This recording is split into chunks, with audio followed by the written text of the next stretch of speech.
누구나 내가 신뢰한 사람에게 실망한 경험이 있을 것입니다. 흔히 뒤통수를 맞았다고 하죠. 가슴이 먹먹하고 화도 나고 저도 그랬습니다. 그런데 중요한 건 그 이후입니다. 신뢰를 저버린 사람에게 내가 어떻게 반응하는지가 내 인생을 바꿉니다. 오늘 저는 그들은 왜 그런 행동을 했는지, 우리는 어떻게 대처해야 하나, 앞으로 어떻게 관계를 맺어야 하는지 이야기해 보려고 합니다. 신뢰가 무너지는 순간들이 있습니다. 신뢰는 작은 일에서 무너집니다.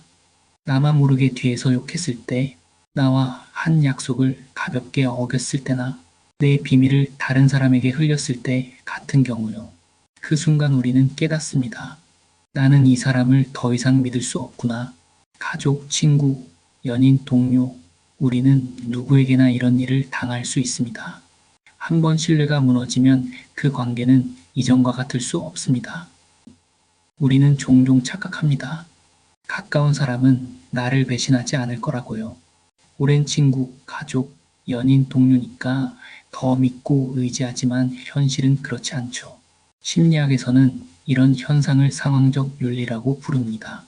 사람들은 특정 상황, 특히 자신의 이익이 걸린 순간에 평소 신념과 다르게 행동할 가능성이 높습니다. 예를 들어 회사에서 흔히 벌어지는 일입니다. 평소에 친했던 동료가 갑자기 거리를 두거나 내가 생각한 아이디어를 상사에게 슬쩍 가져다 주는 경우, 왜 이런 일이 벌어질까요? 그 순간 자신의 이익이 신뢰보다 더 우선시되기 때문입니다. 또 다른 이유는 인지 부조화입니다. 자신도 스스로를 착한 사람이라 생각하기 때문에 나쁜 짓을 해도 머릿속에서 나는 정당한 이유가 있었어 라고 합리화합니다. 내가 이 정보를 유출한 건 진짜 심각한 일이었으니까. 나는 배신한 게 아니라 어쩔 수 없었어. 이렇게 자기 합리화가 시작됩니다. 가족이나 친구 관계도 마찬가지입니다. 오랫동안 가까웠어도 순간의 질투심, 시기심 혹은 단순한 이기심이 신뢰를 무너뜨립니다. 친한 친구가 내가 힘들 때는 외면하고 내가 잘 나갈 때는 뒷담화로 흠집을 내는 이유, 다 심리학에서 설명이 됩니다. 신뢰를 무너뜨리는 이유는 복잡하지 않습니다. 사람들은 자신의 이익 앞에서 쉽게 변합니다. 순간의 감정에 휘둘려 남을 깎아내립니다. 실수하고도 자신을 미화하며 책임을 회피합니다. 결국 우리는 누구나 잠재적으로 신뢰를 저버릴 수 있는 약한 존재라는 사실을 인정해야 합니다. 이걸 아는 순간 사람을 더 냉철하게 볼 수 있고 감정 낭비도 줄일 수 있습니다. 신뢰를 저버리는 사람들의 특징이 있습니다. 신뢰를 저버리는 사람들은 처음부터 티가 납니다. 다만 우리가 무시했을 뿐이죠. 실제로 그들은 공통적인 특징과 행동 패턴을 반복합니다. 알아두면 다음 배신은 충분히 막을 수 있습니다. 첫 번째 특징은 말과 행동이 자주 바뀐다입니다. 처음엔 나는 절대 너한테 거짓말 안 해라고 하다가 며칠 뒤 말을 뒤집고 책임을 회피합니다. 직장에서는 프로젝트를 함께 하자고 해놓고 막상 결과가 나오면 내가 더 많이 했다며 공로를 가로채는 사람도 있습니다. 이런 사람들은 작은 약속도 쉽게 어기고 그때그때 상황에 따라 말을 바꾸는 습관이 있습니다. 두 번째 특징은 평소 작은 일에서도 신뢰를 깬다는 것입니다. 예를 들어 평소에도 약속 시간을 자주 어기고 내가 부탁한 작은 일조차 가볍게 무시합니다. 한 번 정도면 이해할 수 있지만 반복된다면 경고 신호입니다.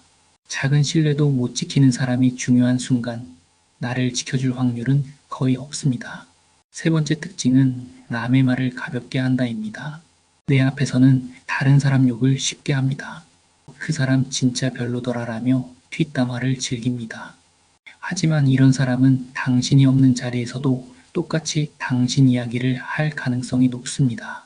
험담은 습관이고 그 습관은 누구에게나 향할 수 있습니다. 네 번째 특징은 책임을 지지 않고 변명부터 한다는 점입니다. 일이 잘못되면 내가 그런 의도가 아니었어. 네가 오해한 거야 하며 책임을 미룹니다. 진심으로 사과하고 고치려는 모습은 찾아볼 수 없습니다. 책임 회피와 핑계는 그 사람의 일상이 된 것이죠. 마지막으로 가장 위험한 특징은 상대의 선의를 이용한다는 겁니다. 친절한 사람에게 부탁하고 좋은 사람에게 빌붙고 내가 신뢰로 보여준 여지를 이용해 자신의 이익을 챙깁니다. 이런 사람은 신뢰를 주면 줄수록 당신의 호의를 자산처럼 이용하고 결국 배신으로 되갚습니다. 정리하면 신뢰를 저버린 사람들은 말과 행동이 다르고 사소한 약속을 파괴하고 남 욕하기, 책임 회피, 선의악용이라는 공통된 신호를 보냅니다. 이런 패턴을 빨리 눈치채고 거리 두는 것이 상처를 덜 입는 가장 현명한 방법입니다. 신뢰가 깨진 사람과 관계를 유지해야 할까요? 가장 많은 사람들이 고민하는 부분입니다. 그래도 오래 알고 지낸 사람인데 끊어야 할까? 직장 동료라 계속 마주쳐야 하는데 어떻게 해야 하지? 현실은 간단하지 않습니다. 신뢰가 깨졌다고 당장 사람을 정리하는 건 쉽지 않죠. 특히 가족, 오래된 친구, 직장 사람들은 어쩔 수 없이 계속 마주해야 하기도 합니다. 그래서 많은 사람들이 참습니다. 하지만 문제는 참는다고 해서 상처가 아물지 않는다는 겁니다. 심리학에서 이런 상태를 심리적 내상이라고 부릅니다. 신뢰를 줬던 사람이 나를 실망시킨 순간부터 마음 한켠에는 쌓여가는 감정의 찌꺼기가 남습니다. 시간이 지나도 그 사람과 마주칠 때마다 불쾌감이 올라옵니다.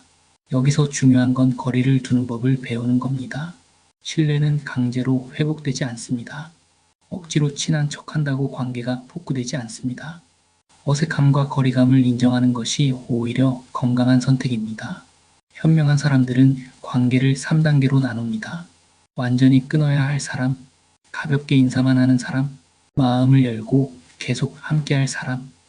예를 들어 직장에서는 신뢰 깨진 동료와 기본적 업무 외에는 개인적 대화를 줄입니다.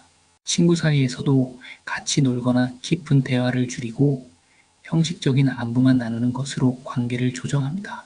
가족이라 해도 거리를 두는 건 가능합니다. 모임에만 참석하고 불필요한 기대는 내려놓는 식으로요. 관계를 억지로 끊을 필요는 없지만 이전처럼 대할 필요도 없습니다. 예전만큼 믿지 않겠다는 내 기준을 명확히 세우는 것, 이것이 진짜 성숙입니다. 신뢰가 깨진 후에도 같은 실수를 반복하는 이유는 관계 정리를 흐릿하게 하기 때문입니다. 사람에 따라 거리두기를 실행하는 건 결국 그게 내 마음 건강을 지키는 최선입니다. 신뢰를 다시 회복할 수 있는 사람 구별법이 있습니다. 신뢰가 한번 깨졌다고 모두를 무조건 밀어낼 필요는 없습니다. 누군가는 실수에서 배우고 진심으로 변화합니다.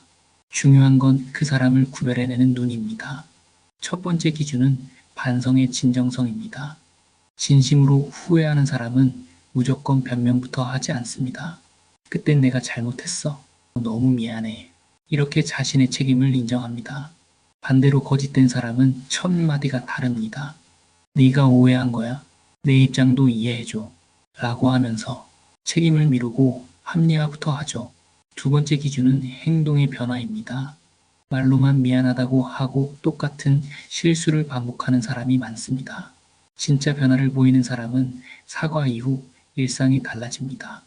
약속을 더 잘 지키려 노력하고 행동에서 신뢰를 회복하려 애씁니다.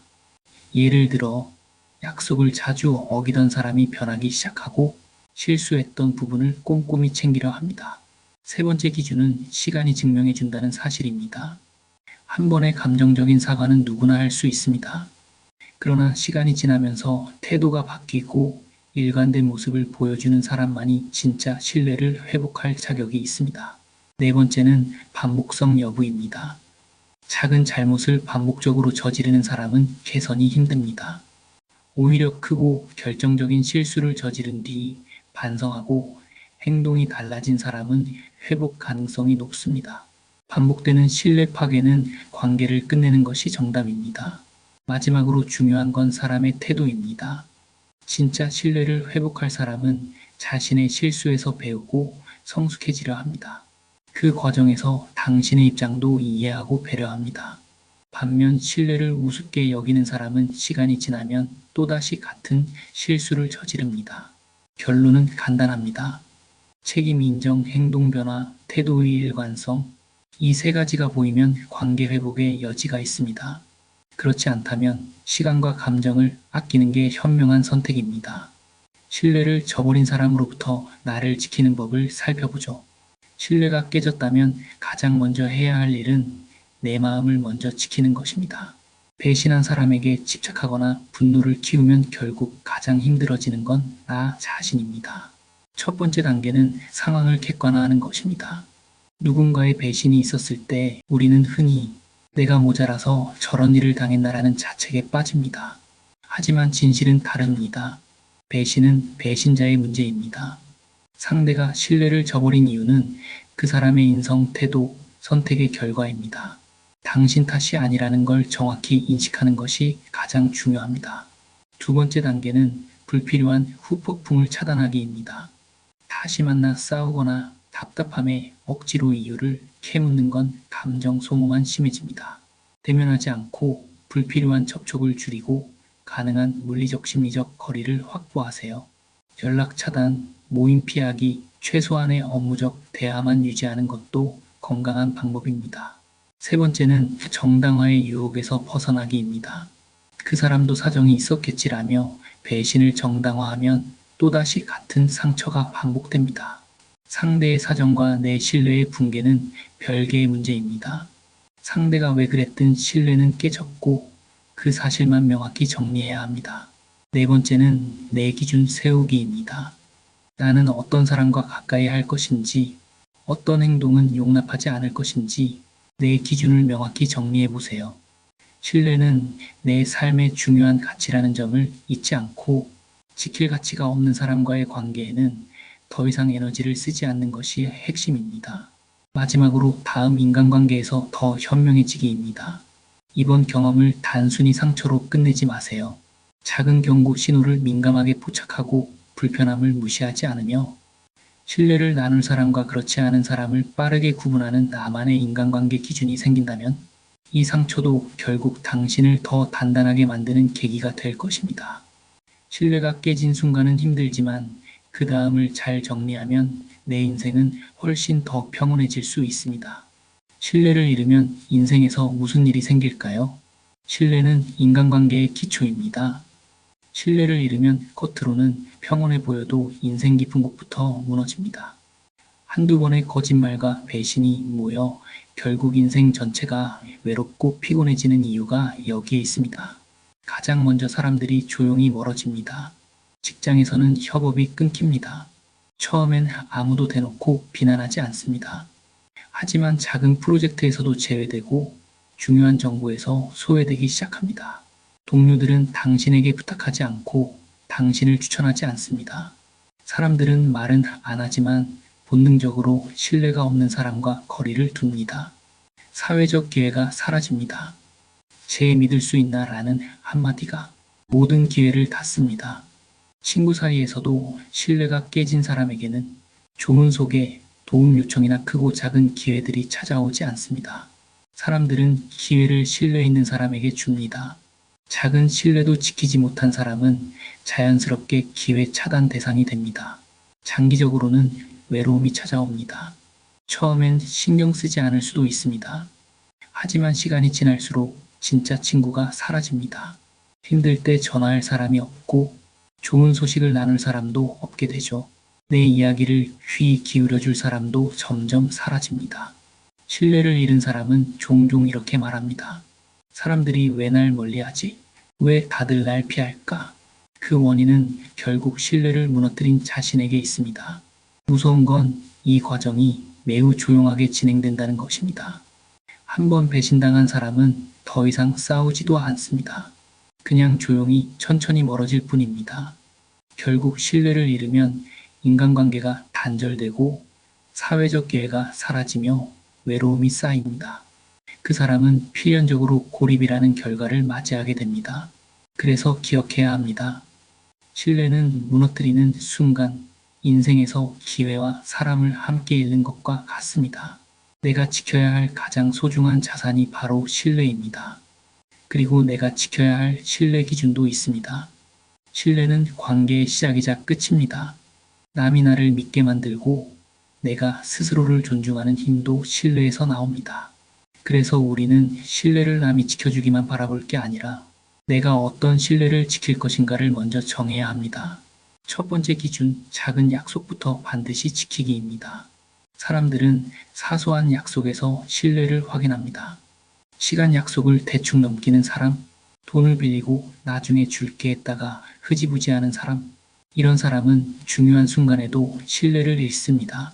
지각하지 않기, 빌린 돈 물건 빠르게 돌려주기, 오늘 연락할게 했다면 꼭 지키기, 이 작은 습관들이 결국 내 이미지를 결정합니다. 두 번째 기준, 남이 없는 자리에서 남을 지켜주기입니다. 누군가 당신에게 다른 사람 험담을 하면 어떤 반응을 보이나요? 맞아, 그 사람 별로더라라고 맞장구 치나요? 아니면 나는 그 사람의 입장도 이해라고 말하나요? 진짜 신뢰 있는 사람은 남이 없는 자리에서도 그 사람을 깎아내리지 않습니다. 내 입으로 남의 평판을 깎지 않는 것이 가장 강력한 신뢰의 시작입니다. 세 번째 기준, 감정적 반응보다 일관성을 선택하기입니다. 감정이 상했다고 그날의 감정에 휘둘리지 않고 일관된 모습을 보여주는 사람은 신뢰를 줍니다. 기분이 좋을 때만 착한 사람이 아니라 언제나 비슷한 태도를 유지하는 것이 신뢰입니다. 네 번째 기준, 책임은 끝까지 진다입니다. 내가 맡은 일은 끝까지 해내기, 문제가 생겨도 핑계 대신 솔직하게 인정하기, 제가 잘못했습니다 라는 말이 어렵더라도 꺼낼 줄 아는 사람이 결국 더 신뢰받습니다. 마지막으로 중요한 건 나는 신뢰를 주는 사람이냐는 질문을 꾸준히 던지는 것입니다.